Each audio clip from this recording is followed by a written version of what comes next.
Ben là, je prends en note ce que vous me dites, puis je vais vous expliquer l'histoire d'un petit groupe par rapport à une chambre de commerce et tout ça. Puis, Ah, mais tu sais, je trouve ça le fun de justement, il me semble qu'on. Tu sais, t'as toute ta petite équipe de professionnels, c'est sûr, mais t'as toujours du nouveau monde qui joignent, comme Monsieur Rattel, qui me semble que j'avais pas vu il y a non, un puis il mois. n'était pas venu la première fois, c'est Ça, ça. c'est t'as du nouveau monde qui vient. Moi, c'est le fait que ça soit juste un petit groupe que tu verrais à chaque fois, Mm. je trouverais ça. Ouais. Et là, C'est c'est une, fermé, et là, justement, c'est qu'on une raconte première du nouveau monde. erreur. Et là, c'est une première erreur, justement, de dire que c'est négatif, puis je vais vous expliquer pourquoi. Au contraire, c'est ça que vous voulez, des gens qui ne changent pas, puis un petit groupe qui reste le même. Et, Je l'ai pris en note, puis je vais vous revenir. Pour ça, je prends en note toutes vos choses, puis je vais vous expliquer après. moi, est-ce que je peux m'exprimer ou Non, je vais toi, attendre t'as tout le pas monde? le droit. Oui. Ok. Ben, c'est sûr que vous devez deviner que le réseautage, je crois à ça profondément. J'en ai même fait des cours. Mais puis la manière dont qu'on a désigné Réseau Force Santé, c'était important pour amener les professionnels de santé à soigner ensemble puis se respecter, d'être super bon à développer des relations puis à créer un réseau. Mais un réseau qui est capable de co-créer. Fait que ça, c'est une affaire peut-être qu'on oublie dans le réseautage des fois, c'est qu'on pense toujours référence, client, etc., mais on oublie de co-créer ensemble. Puis ça, je pense que ça amène le réseautage à un autre niveau. C'est ce qu'on a fait depuis le début avec Carrefour Affaires Santé, puis il y a plein d'autres de nos partenaires. Co-créer, c'est-à-dire que prendre nos forces, prendre nos réseaux de contacts, prendre tes réseaux de contacts, puis ensemble les mettre ensemble pour aller plus loin. Puis ça, c'est souvent quelque chose des fois, on voit trop le réseautage comme « je veux quelque chose à toi ». Et that's it, on n'écoute pas l'autre, on ne comprend pas sa problématique, puis on ne sait pas qu'est-ce qui peut arriver. C'est le bel exemple là, qu'on a utilisé ce matin, qui est un réseautage. Puis le réseautage aussi, c'est que tu n'es pas tout de suite dans la chambre à coucher la première journée. Là. En tout cas, c'est arrivé, là, mais je veux dire, habituellement, non. Bel exemple de réseautage concret. Ce matin, on avait une rencontre avec Maud Julien, qui était infirmière en pédiatrie sociale.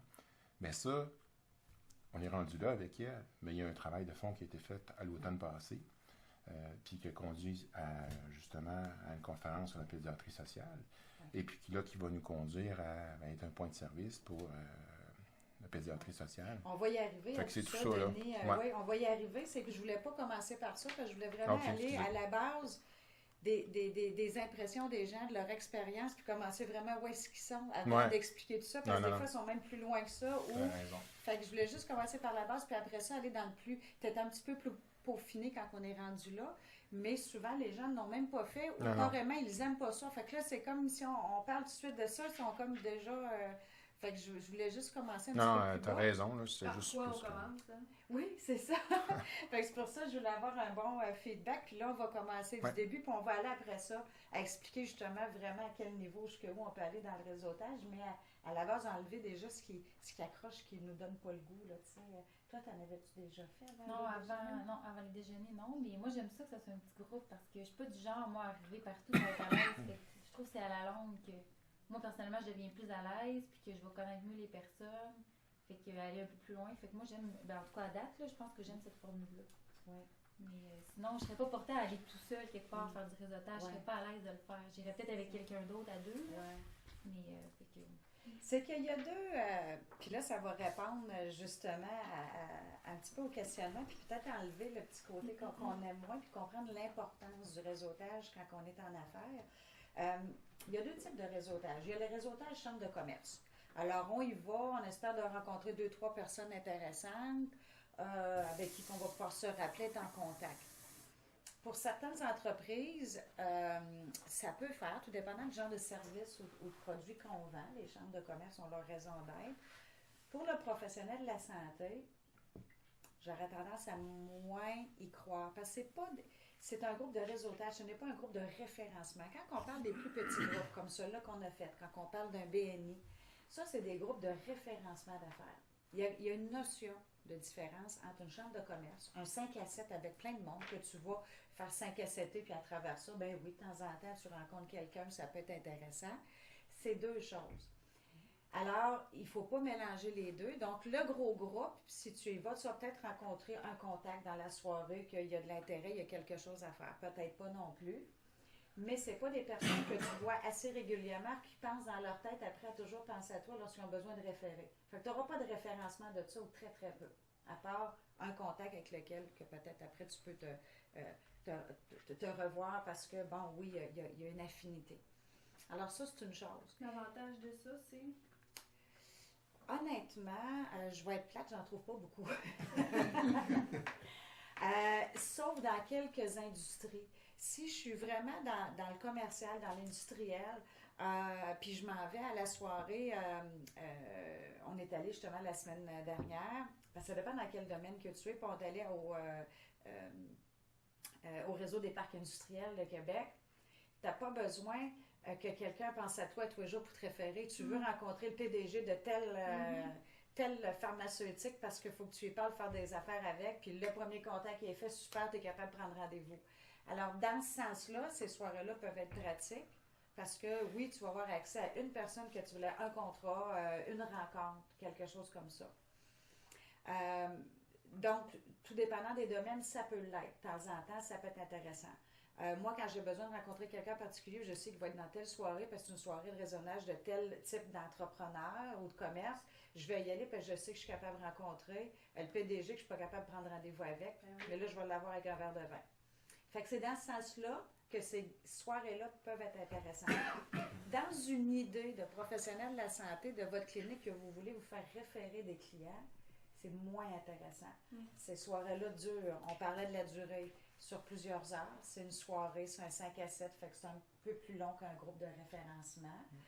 Fait que des fois, ça va prendre toute la soirée. Tandis que lorsqu'on parle d'un groupe, comme BNI, qu'on parle d'un groupe comme on a démarré ensemble, celui-là où est-ce qu'on se côtoie là, pour le réseautage, c'est fait pour être petit et rester petit. Parce que c'est pas avec les gens assis autour de la table que vous voulez faire des affaires nécessairement. C'est pas avec eux. Alors, il n'y a aucun intérêt que ça change les membres alentour de cette table-là, à part si un des membres ne rapporte rien au groupe. Oui, là, tu veux qu'un groupe change puis se renouvelle puis que tu en aies des plus dynamiques qui arrivent. Un groupe de référencement d'affaires comme ceux-là, des déjeuners, c'est, dans le fond, une équipe de représentants qu'on se forme. OK? Alors, oui, moi, j'en veux pas plus que 20-25.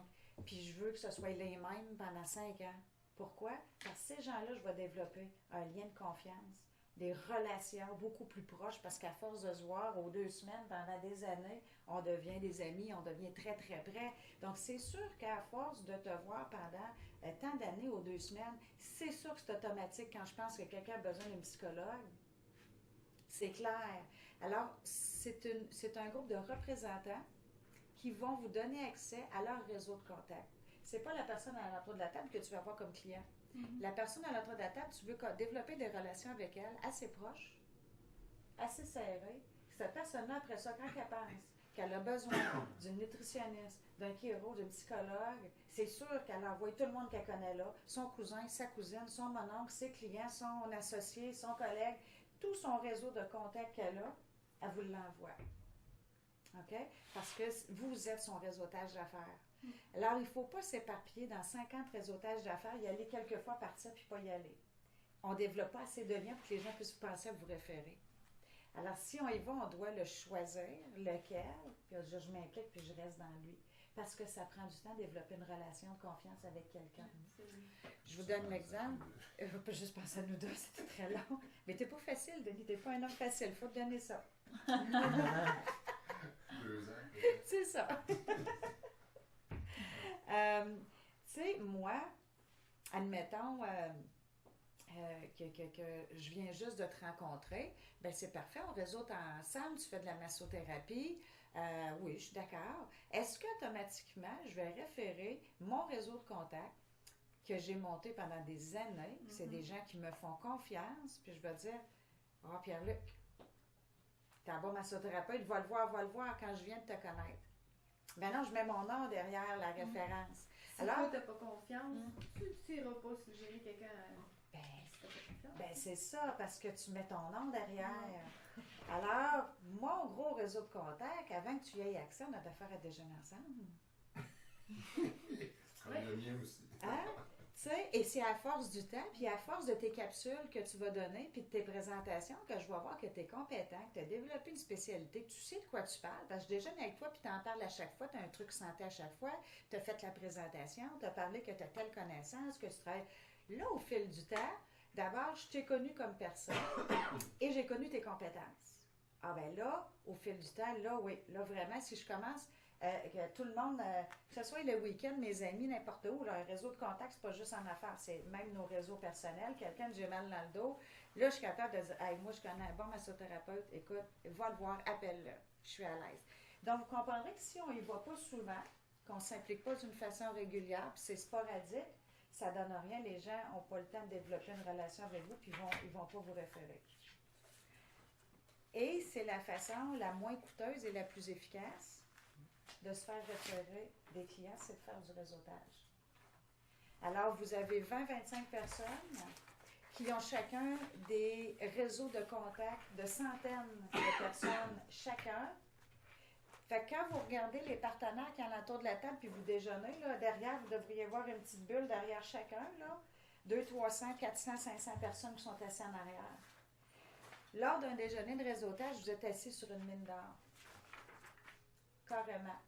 Alors moi, les gens qui me disent le réseautage, c'est une perte de temps, ça ne sert à rien, je trouve ça très, très triste d'être si mal informé. Je voudrais aussi, tu pourrais en parler, là, j'ai constaté qu'il y avait une couple de personnes qui n'avaient pas de demande. C'est impossible de ne pas avoir de demande, moi, quant à moi, en réseautage. Et c'est parce qu'il faut préciser son besoin, si tu veux parler là-dessus, parce que je trouve ça triste qu'on passe du monde, j'ai pas de demande, je suis entièrement satisfait. Ouais. Je pense pas que dans la vie, on peut atteindre, c'est malheureux comme révélation, mais qu'on peut atteindre la pleine satisfaction. Fait qu'il faut, je pense, analyser ce dont on a besoin pour être capable de l'exprimer, parce que sinon, vous n'aurez jamais de référence. Oui, je vais le mettre en note, je vais y arriver, puis je l'ai pris en note pour en parler, effectivement.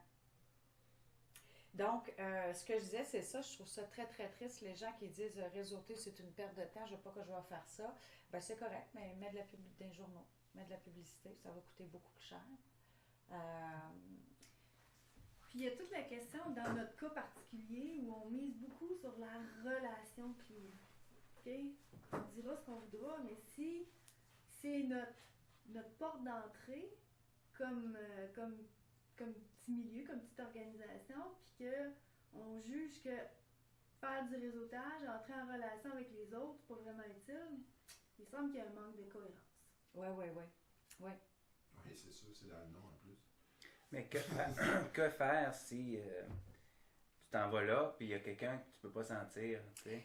Bonne question, parce que ça arrive dans tous les groupes. Ça ne veut pas dire parce que je suis dans un groupe de réseautage que 100% des membres, je vais y référer. Parce qu'il y a une incompatibilité personnelle, il y a une raison quelconque qu'il y a une personne ne m'inspire pas confiance, je ne pourrai pas la référer. Mm-hmm. Ça, c'est correct. Parce que ça arrive dans tous les groupes. Tu n'es pas obligé systématiquement. Parce que dans le groupe, tout le monde va peut-être avoir une personne à l'occasion, ça ne sert à rien, je ne peux pas la référer. Ce qu'il faut faire comme groupe, alors d'une part, il faut se sentir très à l'aise avec ça, parce qu'avant de, comme tu dis, donner entrée à nos références, il faut être à l'aise avec la personne. D'une autre part, comme groupe, ça va dans la gestion du groupe, il faut vraiment, parce que si à un moment donné, plusieurs personnes ont le même problème avec la même personne, il faut voir à pouvoir peut-être indiquer la sortie à cette personne-là, parce que de toute façon, la personne va perdre son temps, fait qu'elle n'est pas plus gagnante non plus, et personne ne va la référer, et on va trouver quelqu'un à remplacer son siège. Fait que dans la gestion, il faut s'assurer qu'à un moment donné, il y a quelqu'un sur le CA qui s'assure d'avoir l'oreille et écouter les membres, et de voir à un moment donné, oups, lui, tout le monde vient voir en me disant qu'ils ne peuvent pas le référer, et là, on voit à remplacer le membre. Mais ça se peut, c'est pas avec tout le monde, on a des affinités et ça se peut qu'il y ait quelqu'un dans le groupe qu'on ne réfère pas. C'est à peu près impossible de passer à arriver d'un groupe et dire tout le monde, là, je les aime à la folie, vraiment, puis ça va fonctionner. C'est comme, c'est un peu impossible. Là. Donc, c'est pas si grave, ça arrive, puis c'est normal. Ce que toi, tu veux comme professionnel, c'est de t'assurer que la plupart du monde t'aime, par contre, parce que tu veux qu'ils te réfèrent des clients. Alors, si c'est toi que tout le monde n'aime pas, ça ne sera pas très productif, effectivement, comme groupe. Ce que tu disais tantôt avec BNI, c'est pas tellement le nombre de personnes où tu disais qui se teignaient le problème, c'est probablement le dynamisme et l'activité des membres qu'il y avait là. Alors, à un moment donné, il faut qu'un groupe soit assez allumé et ouvert pour pouvoir, s'il y a des joueurs stagnants, On devenait blasé. Là. c'est ça. Alors, s'il y a des joueurs stagnants, tout le monde vient s'asseoir, il n'y a plus rien qui se passe. Effectivement, il faut être sûr que les gens, les membres qui sont impliqués dans un réseau, soient actifs, soient proactifs, amènent toujours quelque chose aux autres, et voilà. Mais il reste que dans votre domaine, le plus efficace est un regroupement de référencement plutôt qu'une chambre de commerce, par exemple. Alors, dans ce groupe-là, dans ces déjeuners-là, vous avez l'occasion de vous démarquer. Plusieurs façons sont utiles pour se démarquer dans un groupe et se créer de la notoriété, soit s'impliquer sur un CA. Lorsque vous avez l'occasion, dans un regroupement, de vous impliquer sur le CA, c'est toujours très intéressant de le faire. Dans la psychologique des gens, vous venez de monter une marche là, au niveau de la tonne, même si c'est sur le CA d'un réseautage, c'est comme ça que ça fonctionne. C'est sûr que le plus que vous apportez de valeur par vos connaissances, au lieu de dire, ben moi je me suis là pour déjeuner, il n'y a personne qui m'amène un client encore, c'est pas comme ça. C'est en amenant vos connaissances que les gens vont faire, wow, cette personne-là est vraiment calée, compétente dans son domaine et je vais y référer. Donc, comment avec vos trucs à faire, de quelle façon vous pouvez vous concentrer, dire qu'est-ce que je vais amener aux gens? Moi, je vais leur parler. Je me spécialise, mettons, en bébé. Ben, il y en a plein qui ont des parents, puis qui ont toute la famille, des amis qui ont des parents, puis qui ont ce problème-là. Fait que je vais vous donner un truc ce matin, je vais vous parler des enfants. Moi, je suis spécialisée au niveau des bébés. Il y a telle problématique. Voici quelles solutions sont apportées qu'il peut y avoir. Alors, c'est d'amener toujours, de penser à amener une plus-value. Fait que le plus vous êtes stable dans un groupe, le plus que vous vous impliquez, le plus vous amenez de l'information, le plus vous gagnez de la crédibilité, de la notoriété, de la confiance, et les gens deviennent, à un moment donné, dans la ville de Québec, les réseaux se parlent tous. Les gens font des réseaux puis ils se promènent dans d'autres réseaux. C'est très petit et c'est surprenant comme c'est petit. Et à un moment donné, dans le milieu, tout le monde vous connaît. Vous devenez la référence à Québec. Alors, c'est d'une importance cruciale de faire du réseautage, de savoir bien le faire, bien le cibler, pour ne pas gaspiller. Puis des fois, c'est peut-être la façon qu'on le fait qui a fait moi, je suis allée 2-3 fois dans des soirées, ça donne rien, j'aime plus ça, j'en fais pas. Tu sais, des fois, ça peut être ça aussi. Fait que c'est pour ça que c'est important de connaître la différence entre les types de réseautage, comment le faire, où s'impliquer, parce que c'est très payant. Ça fonctionne très bien. Comme j'ai toujours dit, c'est la façon la moins coûteuse de partir en affaires, c'est d'avoir un réseau de contacts. D'une part, ces gens-là vous réfèrent de la business, mais d'une autre part, vous êtes en affaires. D'avoir des contacts en affaires qui peuvent vous aider dans le développement de votre entreprise parce que vous êtes des entrepreneurs et vous avez une entreprise, c'est très pratique. Oui. Très, très pratique. Alors, il faut toujours le voir de deux façons, dire, bien, parfait, ces gens-là vont me référer, super, et en même temps, au fil du temps, je suis en train de me monter un réseau de d'autres entrepreneurs qui peuvent m'être utiles aussi dans mes connaissances pour développer mon côté entrepreneuriat. Donc, et surtout, c'est surtout valide chez les professionnels de la santé parce que vous avez vraiment particulièrement, vous, étudié dans votre domaine d'activité pour être un professionnel de la santé. Contrairement peut-être à d'autres domaines où est-ce qu'il y a fait plus, il y a plus tout le côté gestion, développement d'affaires, business. Vous êtes vraiment concentré dans ce que vous avez étudié. Donc, d'arriver et de dire, ben là, je travaille autonome, donc j'ai une entreprise, puis il faut que je gère ça, c'est d'autant plus intéressant d'avoir un réseau de d'autres entrepreneurs alentour pour pouvoir en même temps avoir de l'information aussi intéressante puis nous aider. Alors, et la journée que justement que vous avez une ouverture de clinique, la journée que vous avez un projet, avec le réseau que vous avez monté, c'est facile d'avoir du monde. Si on revient sur l'ouverture, il y a eu du monde en maudit, mais ça, s'il n'y en avait pas eu de réseau là, il n'y aurait pas eu de monde. Là. Fait que, vous voyez, ça c'était un bel exemple. Là. Chacun a invité, puis ça a fait en bout de ligne une grosse gang, là, puis tout le monde a aimé ça. J'ai eu des commentaires positifs. Justement, qui a donné, je pense que c'est François Lanouette qui a parlé de notre. Qui avait aimé ça, puis d'autres personnes ont aimé notre ouverture. Fait que, fait que c'est ça. C'est un bel exemple. Là. Oui, absolument. Donc, c'est pour ça que je voulais commencer, avant de dire comment bien réseauter, je voulais vraiment commencer par un peu éclaircir. C'est quoi les fois? Oui, parce que souvent on fait non, du réseautage, qu'est-ce que c'est ça? Je vais faire des clients, moi, qu'est-ce que c'est?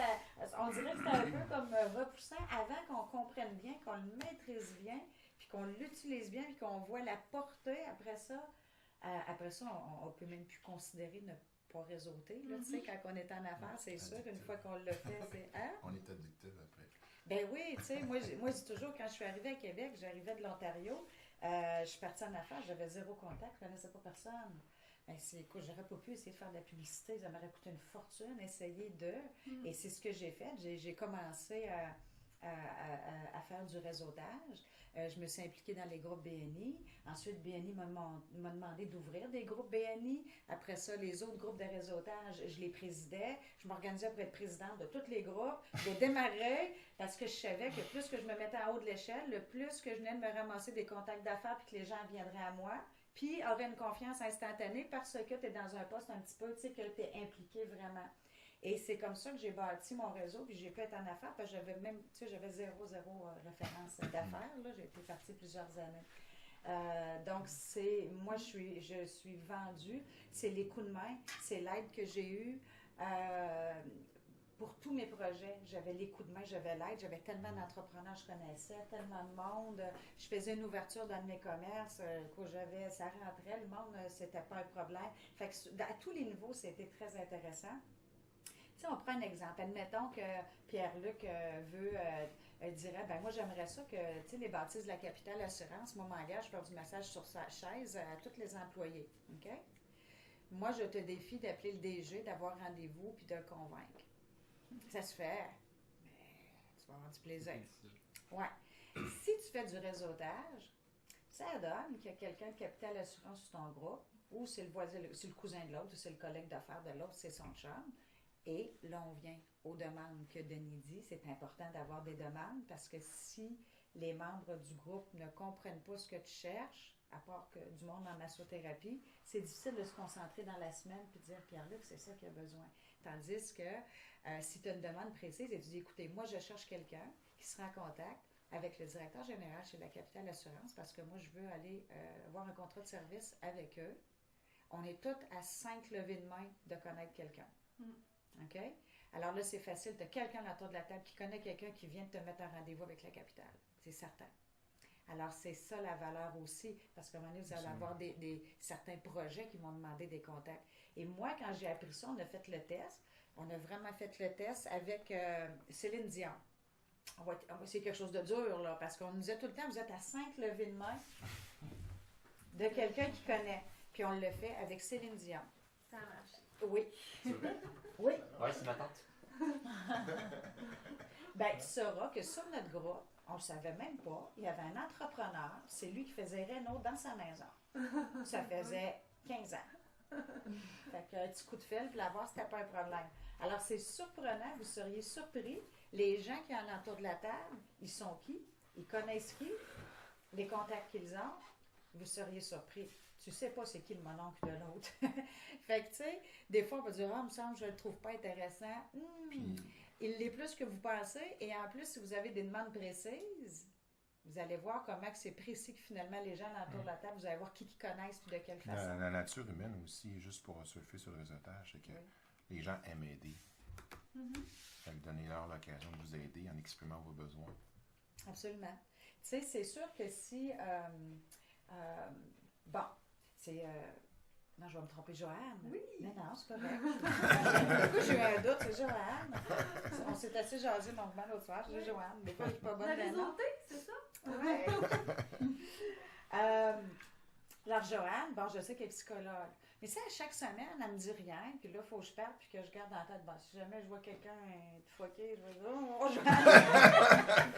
Bon, tu Ça m'envoie juste des foquets, je suis pas sûre que même tant que ça. mais l'exemple est bon.